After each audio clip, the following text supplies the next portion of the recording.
Ini sebuah contoh kecerdasan.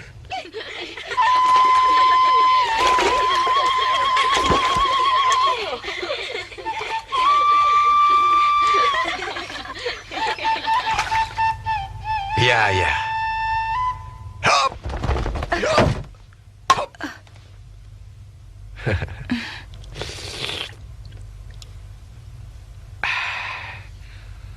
Tolong panggilkan Aji Sura. Baik, Guru. Bertahanlah, Aji Sura.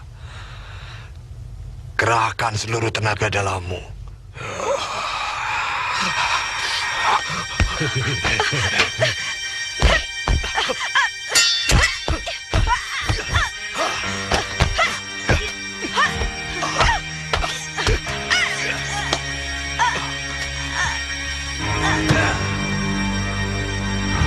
Bajingan.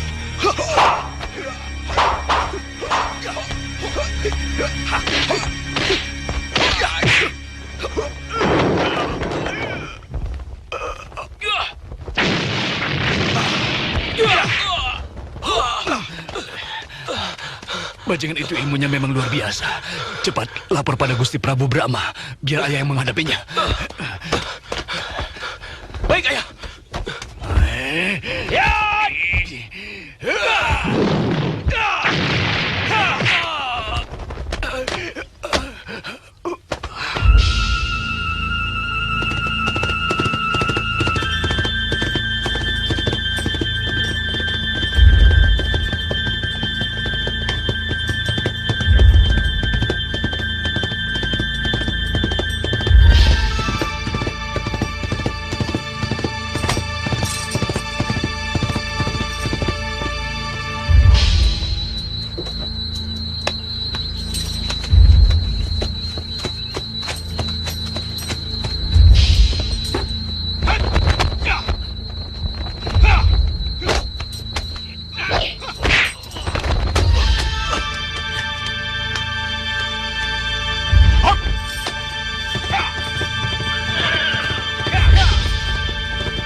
Bajingan.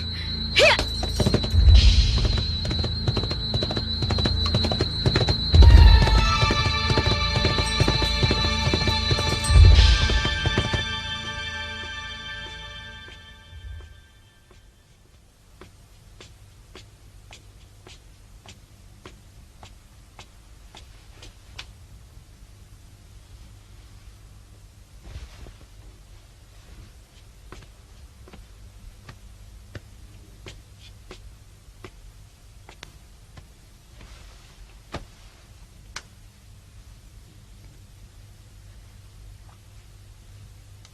Dalam kesempatan yang sangat berbahagia ini, saya ingin menyampaikan rasa penyesalan saya karena telah melarang Pitaloka berhubungan dengan Gusti Prabu.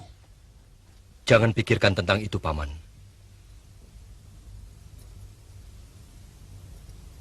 Aji Sura memang harus dihukum berat. Sangat berat. Apalagi menurut Eyang, dia menggunakan nama saya untuk perbuatan biadabnya. Paman, akan saya hukum dia dengan tangan saya sendiri. Berhenti! Saya Putra Ranggata, mau menghadap Gusti Prabu. Maaf, Raden. Gusti Prabu baru saja pergi. Pergi kemana beliau? Saya tidak tahu, Raden. Akan tetapi beliau menuju ke arah utara.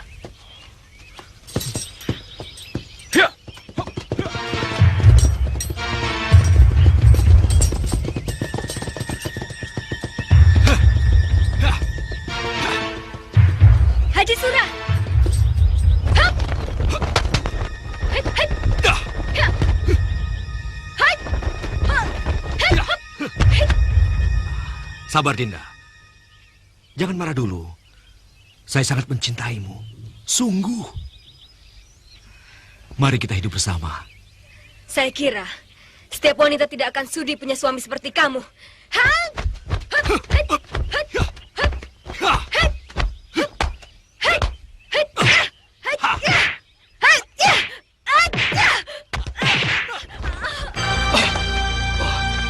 Dinda. Dinda. Jangan sentuh saya, Kanda. Saya sudah kotor. Dinda. Jangan berkata seperti itu. Buat Kanda, Dinda masih seperti Dinda yang dulu pertama kali Kanda kenal. Dinda. Jangan, Kanda. Saya mohon.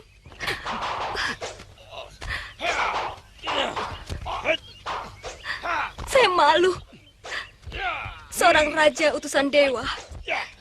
Dia harus mendapatkan wanita pendamping yang terbaik.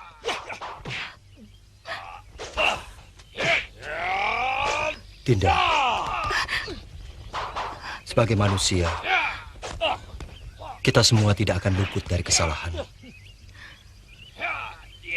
Hanya bedanya, ada yang lebih dulu mendapatkan kesalahan itu, dan ada yang mendapatkannya belakangan.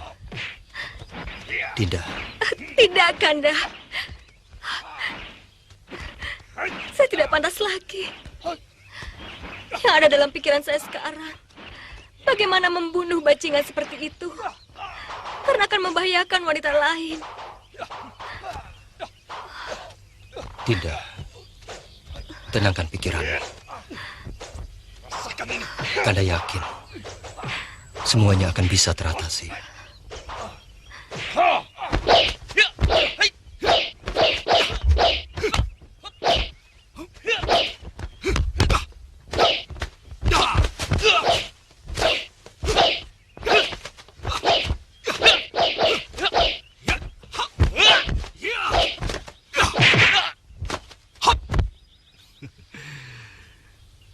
Jangan paksa saya untuk berbuat lebih kurang ajar lagi, Guru.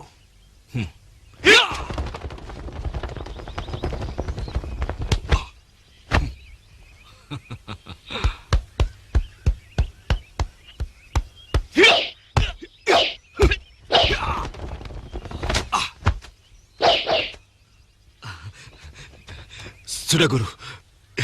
Jangan diteruskan. Jangan panggil lagi aku guru.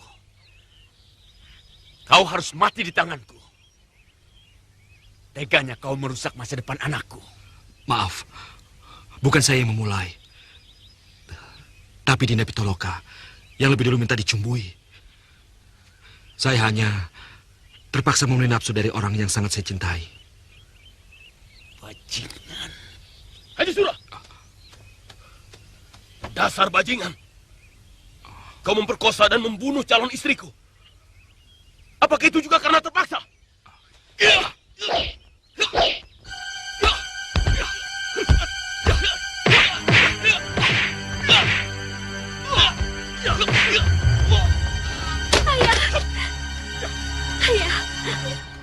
Paman.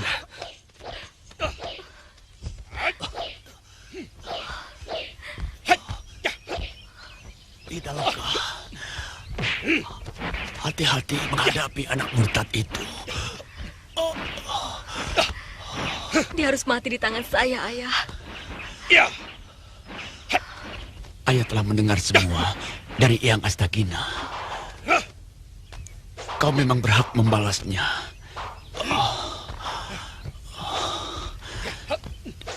Dia memiliki ajian naga bertala. Kita tidak akan bisa mengalahkannya selama tubuhnya masih menginjak bumi. Nanda Prabu, Paman yakin Ananda pasti mampu mengalahkannya. Saya akan berusaha, Paman.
Mana Pitaloka? Paman tidak bisa mencegahnya. Seseorang telah membawanya pergi.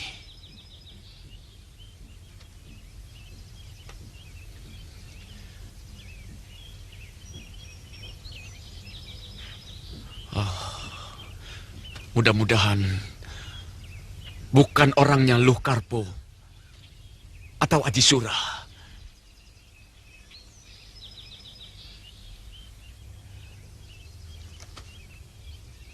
Saya juga mengkhawatirkan keadaan Dinda Pitaloka.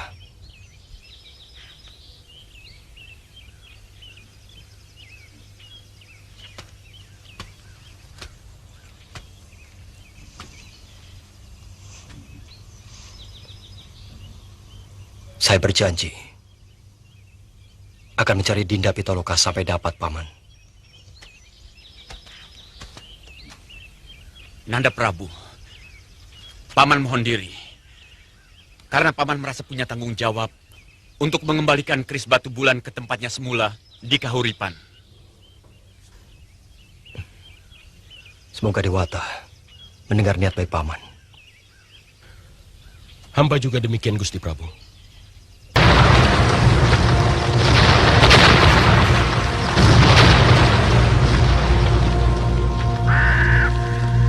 Hamba mohon diri.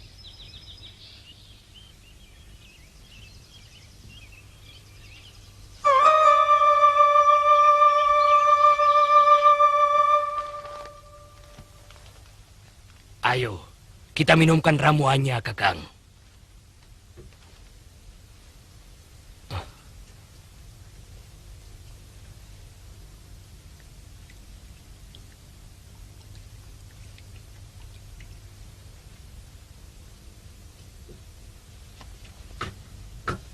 Bagaimana Pasogati? Sembuh? Luka dalamnya sudah berhasil aku sembuhkan.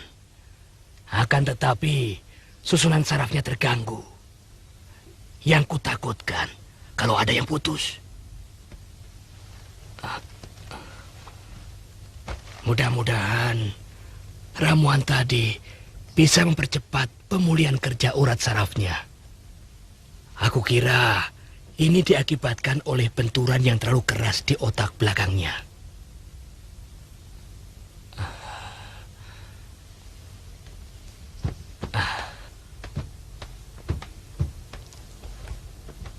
Apa masih bisa disembuhkan, Ki Pasogati?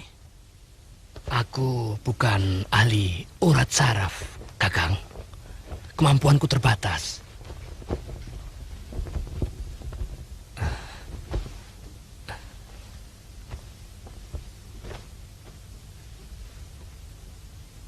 Sayang. Sebenarnya aku sangat tertarik pada bakat anak ini.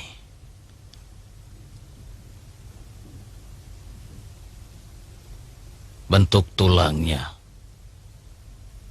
dan gerakan tubuhnya sangat cocok untuk ilmu jagat selaksa.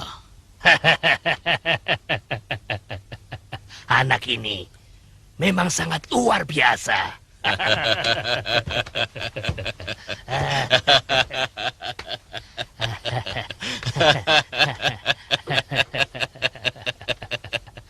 Bukan cuma Kakang, aku juga ingin mewariskan ilmuku kepadanya.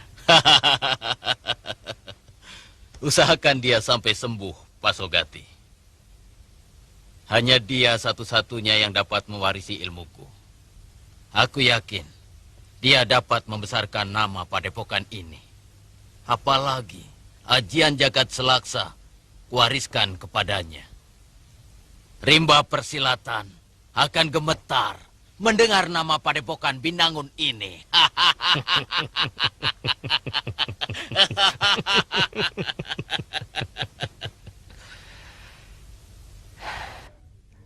Kakang,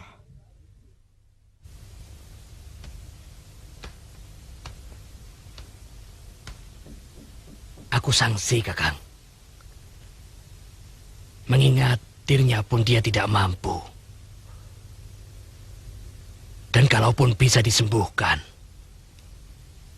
Apa mungkin kecerdasannya bisa pulih?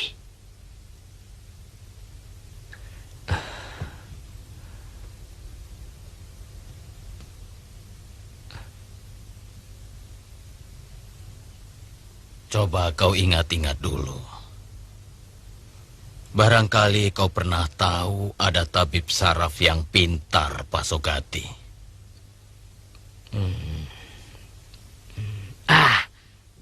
Ada. Ada, Kakang. Sebelum meninggal, guru pernah menyebut nama tabib itu. Dia tinggal di lembah Naga Biru.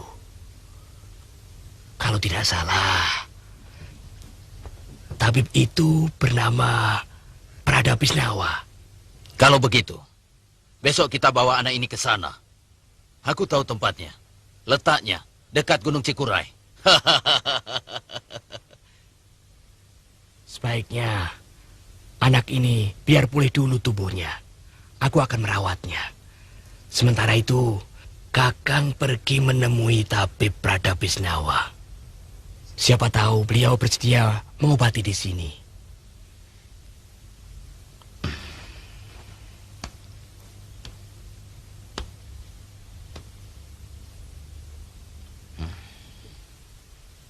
Itu gagasan yang paling baik.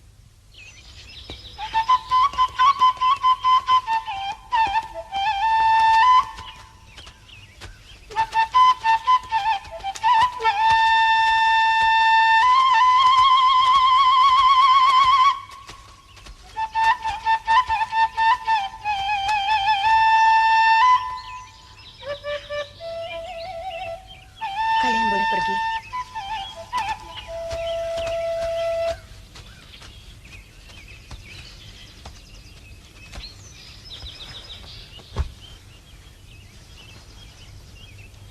Maaf, Kanda Prabu. Dinda. Kanda tahu. Dinda ingin mengutarakan sesuatu. Katakan saja. Tidak usah sungkan. Dinda lihat, beberapa hari ini Kanda selalu murung. Ada apa sebenarnya? Kanda memikirkan Dinda Pitaloka. Kanda yakin dia masih hidup. Kanda harus mencarinya, Adik Mantili. Maaf, Kanda Prabu. Tapi bagaimana dengan tugas Kanda sebagai raja?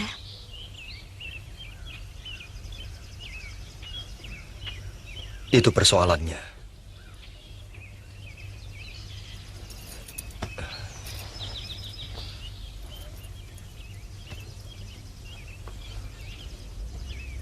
Tapi Kanda akan mencari waktu yang tepat. Dan sementara Kanda menitipkan Madangkara pada Paman Patih Argani. Dan kamu, Mantili. Maaf, Kanda Prabu.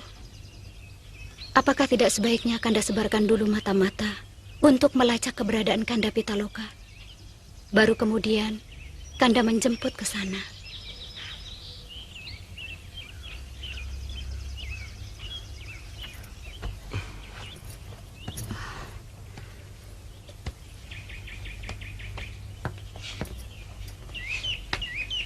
Kanda sudah menanyakan ke beberapa tempat.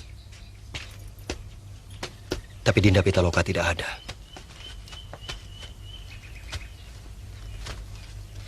Kanda tetap harus mencari siapa yang menyelamatkannya. Kanda Prabu, Dinda mohon untuk sementara Kanda jangan meninggalkan keraton. Dinda dan Kakang Kamasuta akan mengatur orang-orang untuk mencari Kanda Pitaloka. Terima kasih, Dinda.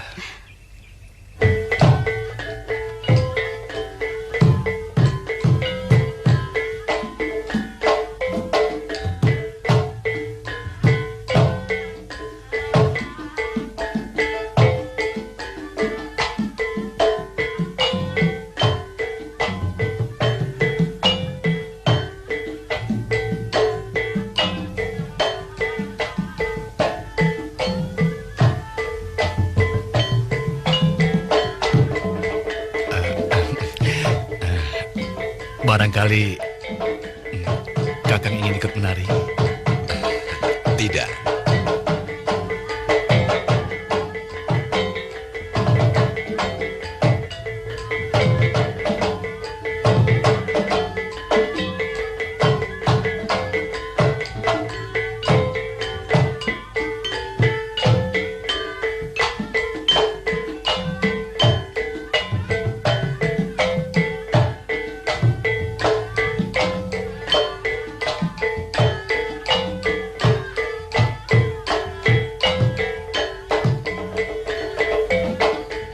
Dinda boleh ikut menari, Kakang.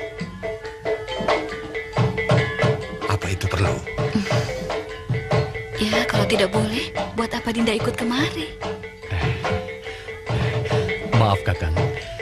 Saya rasa tidak ada salahnya kalau istri Kakang ikut menari. Saya kira kami di sini akan mendapatkan kehormatan bisa menyaksikan perkembangan seni tari di negeri Kakang. Ya, silakan.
Lasmini, kau sudah memberikan aib padaku.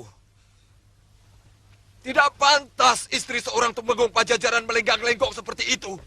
Apalagi hanya di hadapan petinggi sebuah kadipaten. Apa salah saya, Kakang? Saya hanya ingin memperkenalkan sebuah tarian baru yang sedang digandrungi orang-orang kota Raja Pajajaran. Dan ternyata semua orang senang, Kakang. Setiap lelaki senang melihat wanita yang mampu membangkitkan birahinya. Tapi bukan kamu yang melakukannya. Kau istri seorang Tumenggung. Dan karena kau datang bersamaku membawa amanat Gusti Prabu Siliwangi, maka kau pun harus membawa nama baik Pajajaran, bukan sebaliknya. Saya tidak mau seorang pun membelenggu kemauan saya. Tidak usah membawa-bawa nama Pajajaran. Saya tahu, sebenarnya Kakang cemburu melihat semua lelaki memperhatikan dan mengagumi tarian saya. Kau keliru. Ternyata kau masih belum bisa membawa diri sebagai istri seorang pembesar. Kelakuanmu masih seperti rakyat jelata. Cukup. Jangan lupa, Kakang. Ayah saya juga seorang petinggi Madangkara. Bahkan sekarang menjabat sebagai Mahapati. Siapa yang tidak kenal Mapanji Aragani?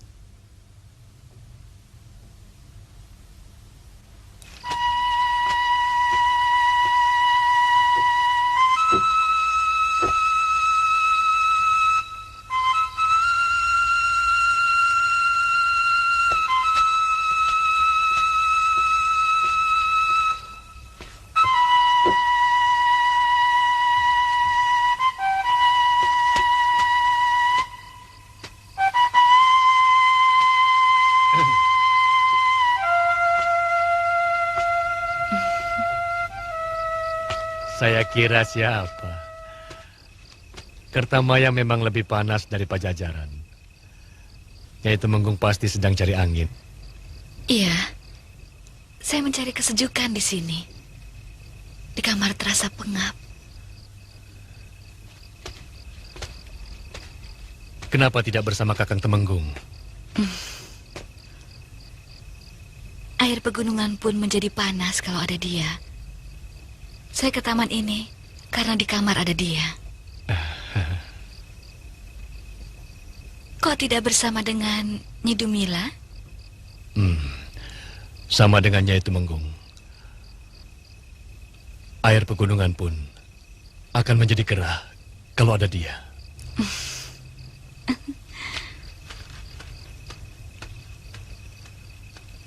Nyai Tumenggung.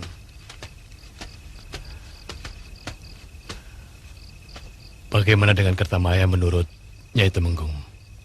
Panggil saja saya Lasmini. Dan saya boleh memanggil Anda dengan... Kakang juga cukup. Terima kasih. Ternyata pejabat-pejabat Kertamaya jauh lebih mewah dari pejabat Pajajaran. Saya suka itu. Dan saya betah dengan suasana Kertamaya yang penuh gairah. Orang-orang Pajajaran terlalu kaku. Kami memang mengabdi pada kesenangan.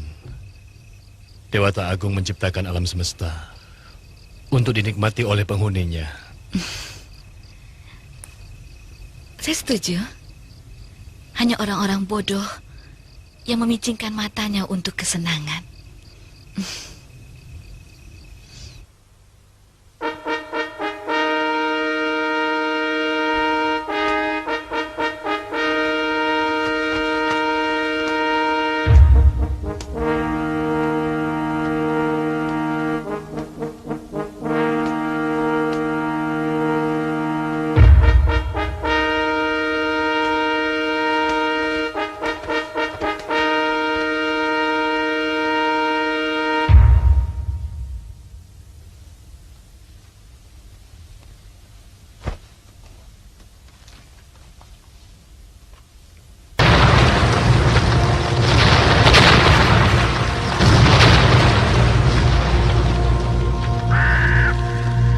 Tahun ini kami tidak bisa mengirimkan upeti karena kami mengalami gagal panen.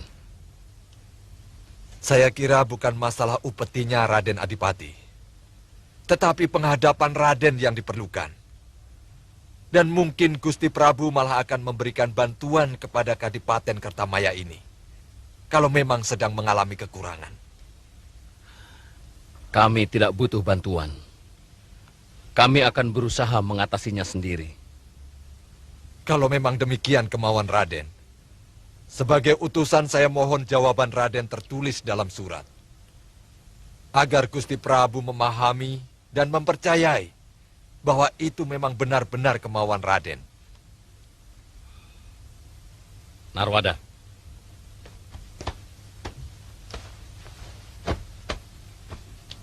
Hamba Raden. Tuliskan surat kepada Sang Prabu.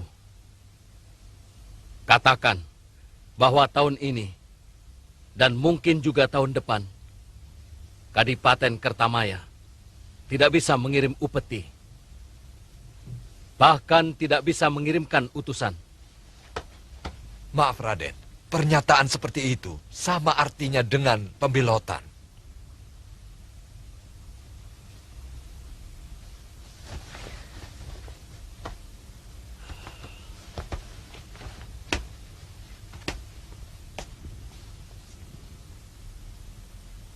Terserah penilaian Sang Prabu.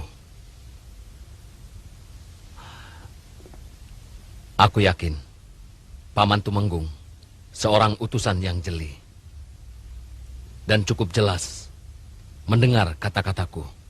Lebih dari jelas, Raden.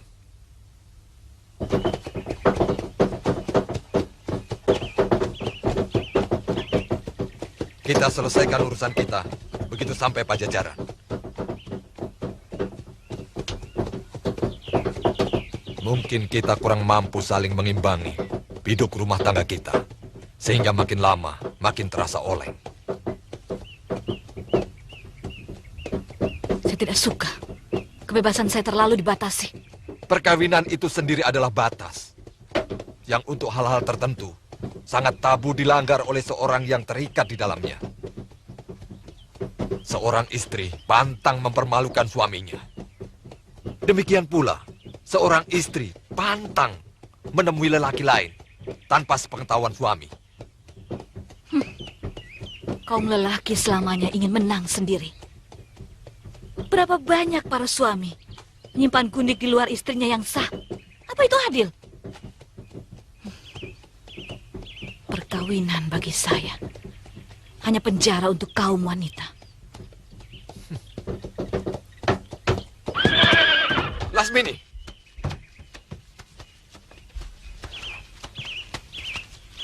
Jaga mulutmu.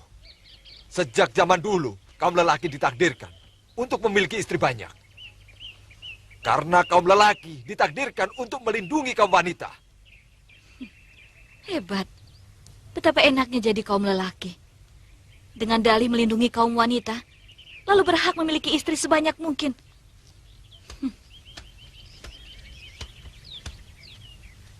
Kita berbeda pandangan, Kakang Tumenggung. Cara seperti itu tidak adil. Karena jauh di dalam lubuk hatinya, tidak ada satupun wanita yang rela diperlakukan seperti itu. Tergantung wanita macam apa yang menilai. Karena pada hakikatnya, setiap wanita bahkan merasa terlindungi oleh ikatan perkawinan.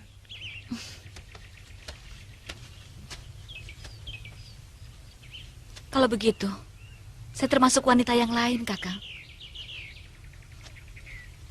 Saya kira jalan yang terbaik satu-satunya. Kita harus pisah.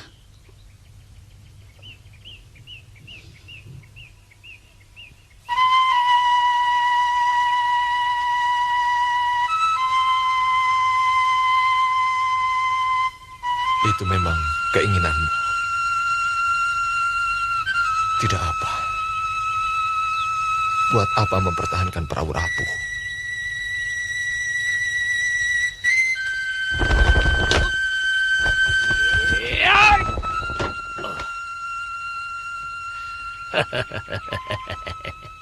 Lihat dan perhatikan dengan seksama. Jurus andalan kepunyaanku. Hai.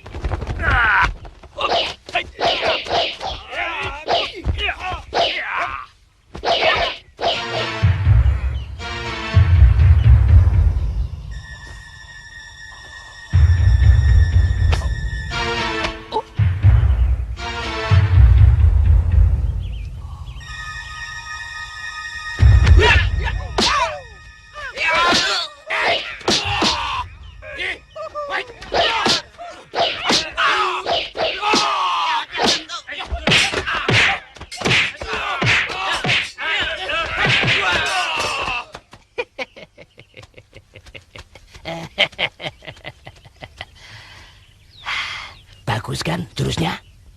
Jurus tadi namanya bidadari memetik rembulan. Aku yakin kau pasti tertarik dengan jurus itu. Kalau kau sudah sembuh, kau pasti akan mampu melakukannya dengan baik.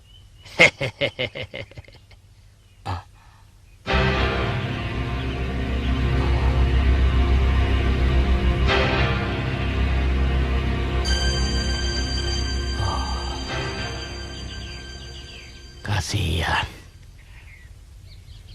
Kasihan nasibmu, nak. Mungkin kematianmu jauh lebih harum daripada keadaanmu seperti sekarang ini. Hampir semua perguruan silat di Madangkara sudah saya suruh untuk dimata-matai, Kanda Prabu. Siapa tahu ada seorang guru silat yang menyelamatkannya.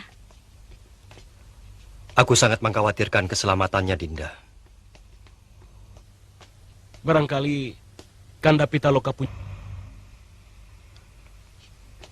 Guru silatnya cuma ayahandanya sendiri. Dan guru kebatinannya adalah Eyang Astagina. Tauku cuma itu. Tidak mungkin Prabu Siliwangi membiarkan tindakan kita. Sebab apa yang selama ini kita lakukan agak terburu-buru. Kita belum siap benar. Sebab kita akan konyol kalau pasukan Pajajaran menyerbu ke sini.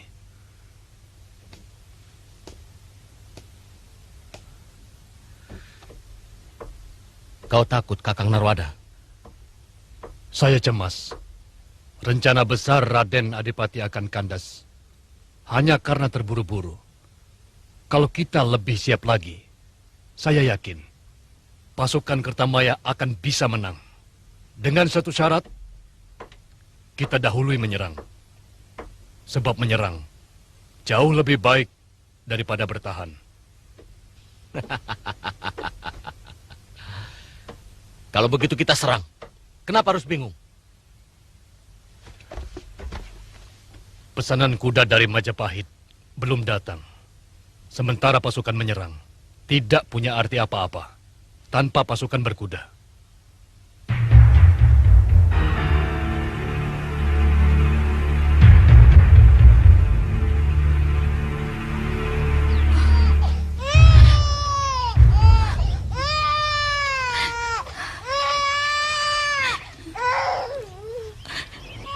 Aku titip Anjani, Tiram.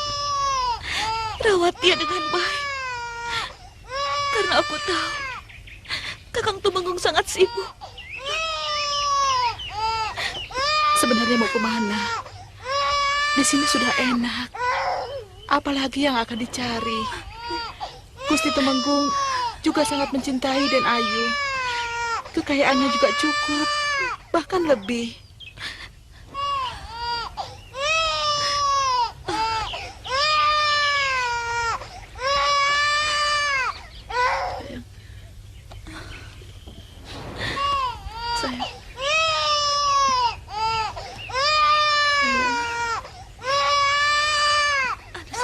Tidak bisa kau mengerti.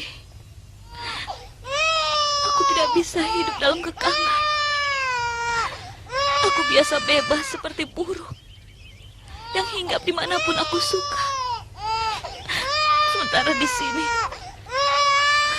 aku terkungkung.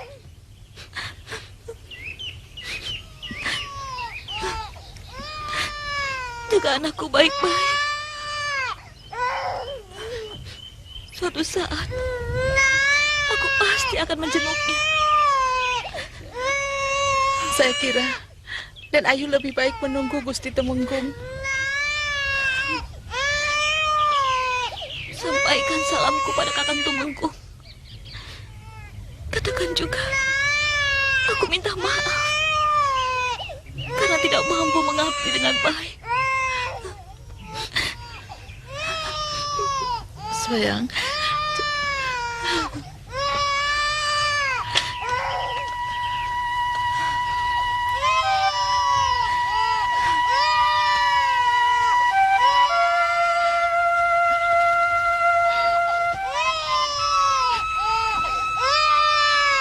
Anjani, nanti kalau sudah besar, jangan jadi pendekar, ya. Sebab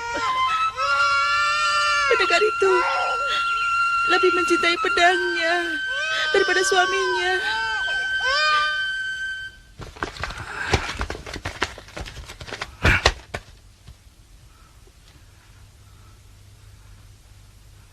Lancang.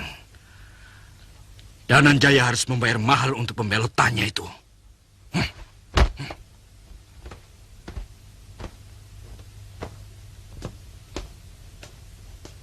Ampun Gusti, menurut hamba sebaiknya Kertamaya kita serang sebelum mereka siap. Cukup dengan 1/4 angkatan, kita pasti mampu menggulung mereka.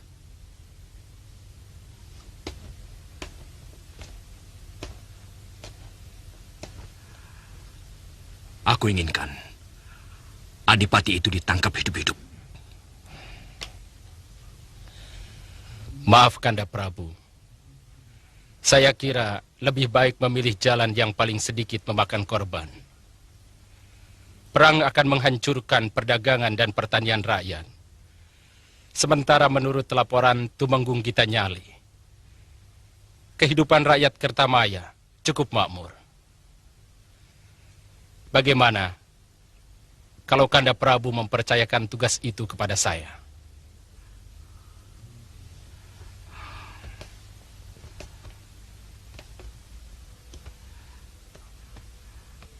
Apa yang akan Dinda lakukan? Saya akan menangkap Adipati Dananjaya hidup-hidup tanpa mengorbankan rakyat. Hamba hanya membutuhkan satu pasukan, 100 orang, dan perbekalan selama 5 hari. Aku selalu percaya pada Dinda. Kapan akan bergerak? Lusa. Mohon maaf Gusti Prabu. Hamba mohon izin ikut. Sebab hamba mengenal Kertamaya. Hampir setahun lamanya hamba tinggal di sana. Dinda Kian Santang yang akan menentukan boleh ikut atau tidak.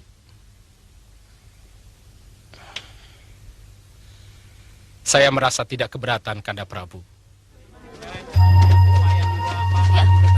Ya. Ya. Ya. Ya. Ya. Ya.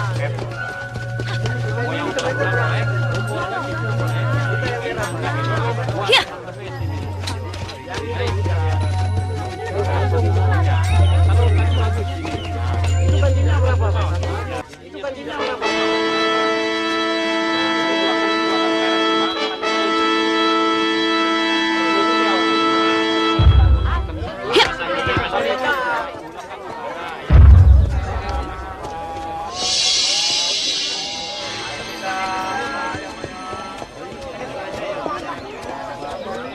Den Lasmini.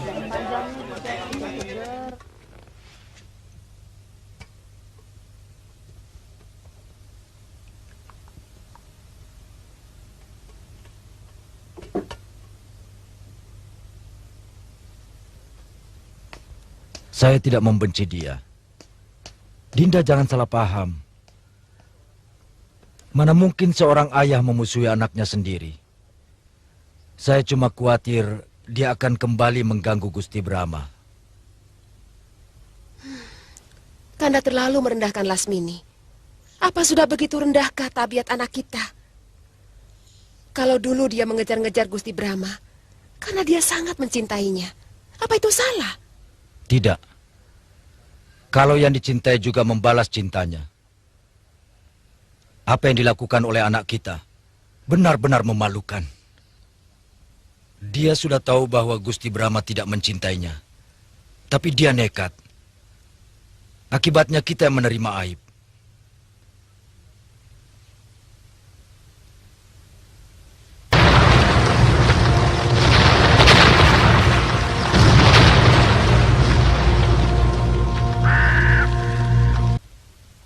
Aku bahagia waktu mendengar dari Lesmana bahwa Lasmini telah kawin dengan seorang tumenggung dari Pajajaran.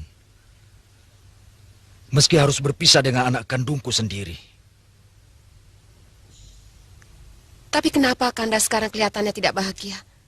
Padahal anak yang kita rindukan itu datang. Lalu, mau apa dia pulang? Mau apa? Ucapan apa itu, Kanda? Dia anak kita yang telah sekian tahun berpisah. Kemudian dia pulang. Dinda tidak mengerti. Kayak macam apa sebenarnya Kanda ini? Jangan salah paham, Dinda.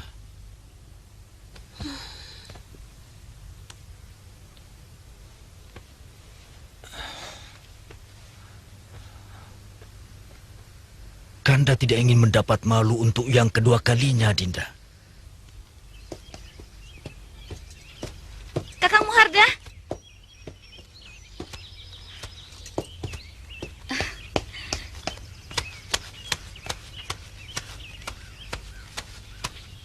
Ada apa, Den?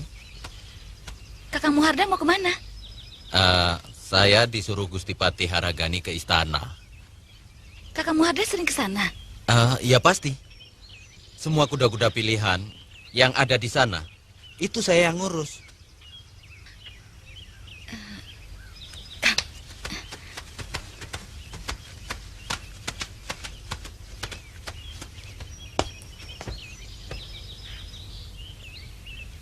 Kang, barangkali Kakang tahu siapa calon pengganti permaisuri Kakang Brahma?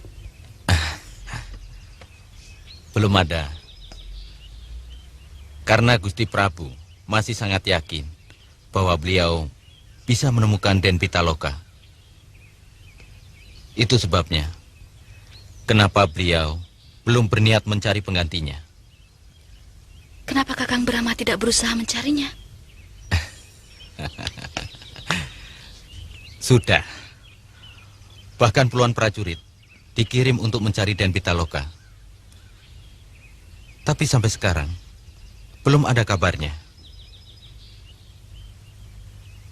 Memangnya kenapa, Den? Tidak apa-apa.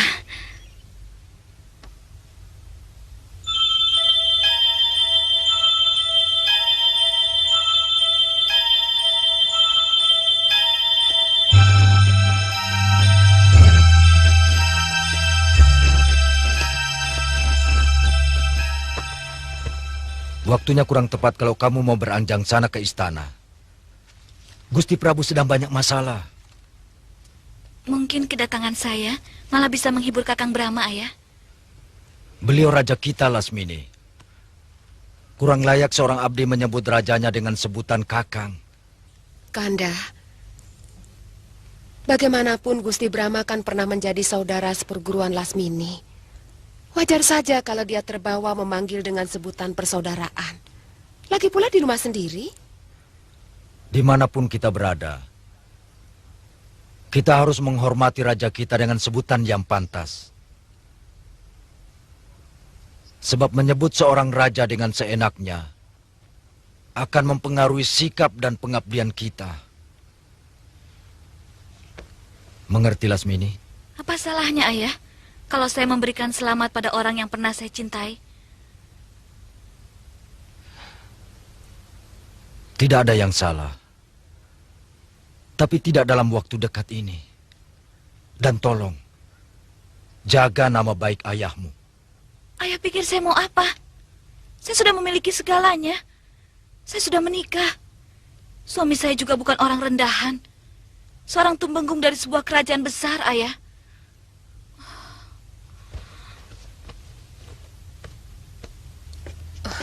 Lasmini.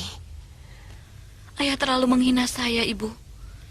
Jangan perlakukan saya seperti sampah yang hanya bisa menebar bau busuk. Lasmini, ayahmu tidak bermaksud seperti itu. Dia tidak mau melihat kamu terhina.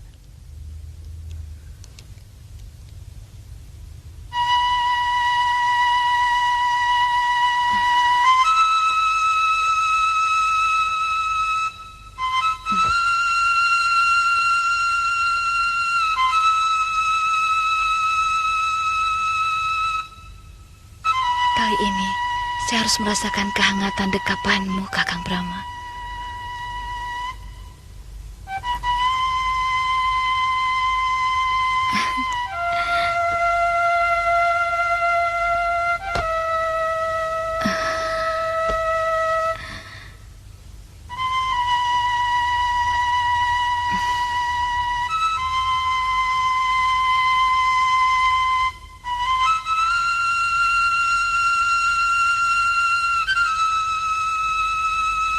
Kali ini, saya tidak boleh gagal. Saya harus tempuh dengan cara apapun.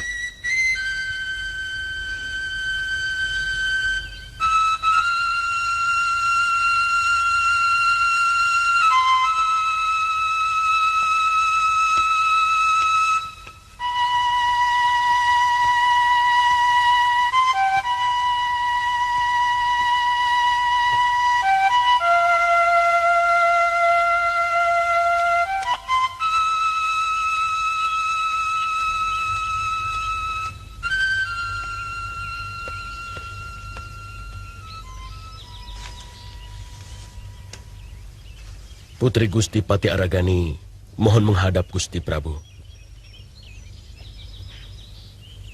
Kau tahu hari ini bukan hari penghadapan, bukan? Hamba sudah menyampaikannya, Gusti. Tapi beliau memaksa. Hanya sebentar katanya. Karena besok sudah harus pulang ke Pajajaran. Hanya untuk kali ini kuizinkan.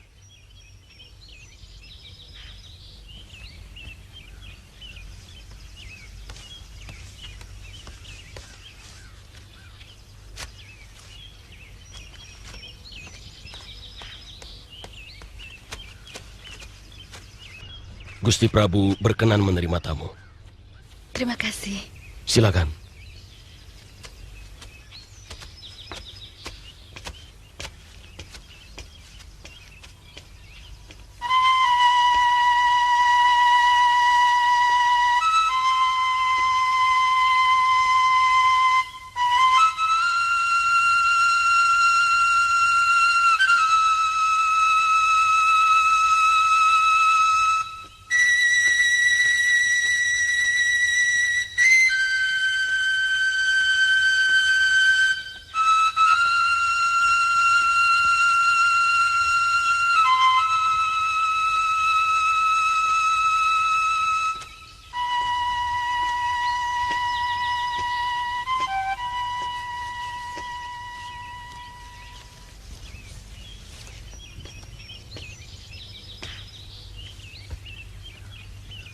Hamba mengucapkan selamat atas pengangkatan Paduka sebagai Raja Madangkara.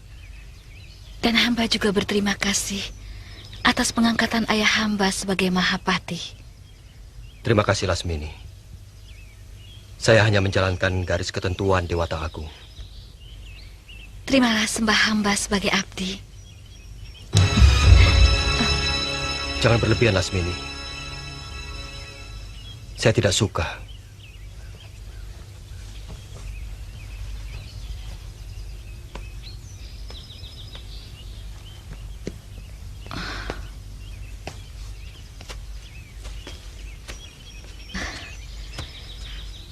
Hamba terlalu kagum atas kebijaksanaan Paduka yang telah mengangkat semua pejuang Madangkara sebagai pejabat-pejabat tinggi mendampingi Paduka, terutama pengangkatan ayahanda sebagai Mahapati. Mereka harus menerima penghargaan yang setimpal dengan pengabdiannya.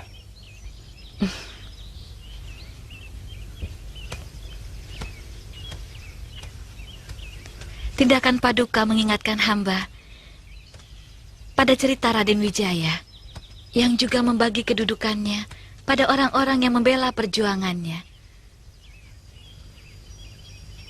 Ada keperluan apa kau menghadap saya, Lasmini? Oh ya, saya dengar tentang perkawinanmu dengan seorang tumenggung Pajajaran. Paduka percaya tentang cinta? Siapapun akan yakin itu. Karena cinta adalah air suci yang memadamkan api. Air suci yang menyuburkan semua tanaman. Dewata mencipta Mayapada dengan cinta. Sehingga ketika dunia kehilangan cinta, maka kehancuran pasti akan melanda.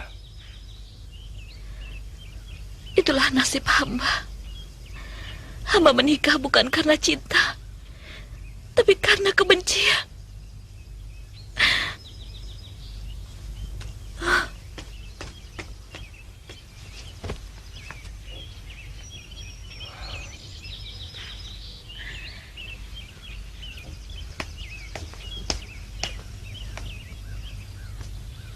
Apa maksud dari kata-katamu itu? Hamba benci kepada nasib hamba. Hamba merasa dipermainkan Dewata. Hamba tidak pernah mendapatkan apa yang hamba ingini.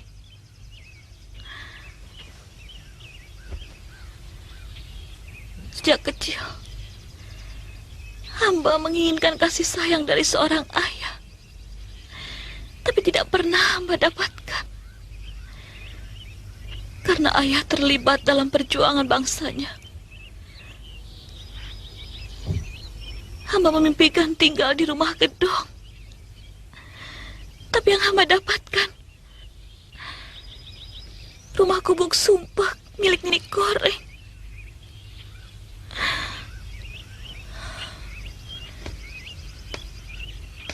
Begitu dewasa,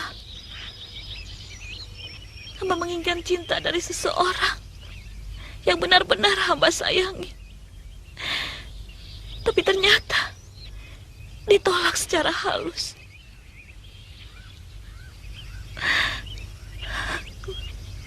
Semua orang membawa garis nasibnya masing-masing. Tidak ada satupun makhluk ciptaan yang bisa merubah garis itu.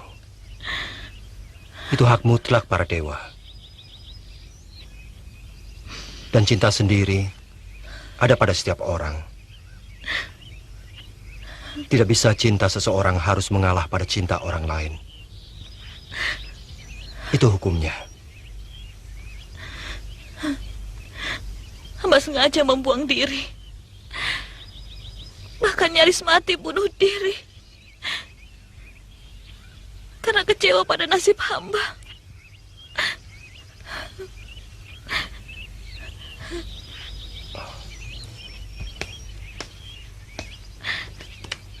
Ada Pak Dinda Mantili?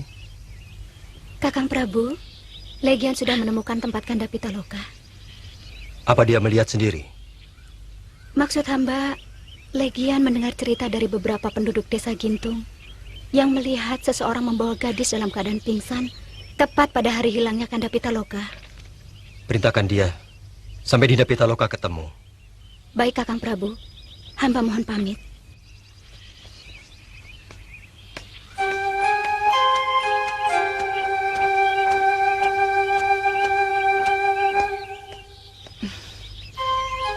Paduka, hamba lupa menghaturkan rasa ikut berduka atas hilangnya Raden Pitaloka. Terima kasih Lasmini. Mudah-mudahan tidak lama lagi orang-orangku akan menemukan dia. Maaf Paduka, bolehkah hamba menyediakan air minum untuk Paduka? Sebagai tanda rasa hormat hamba.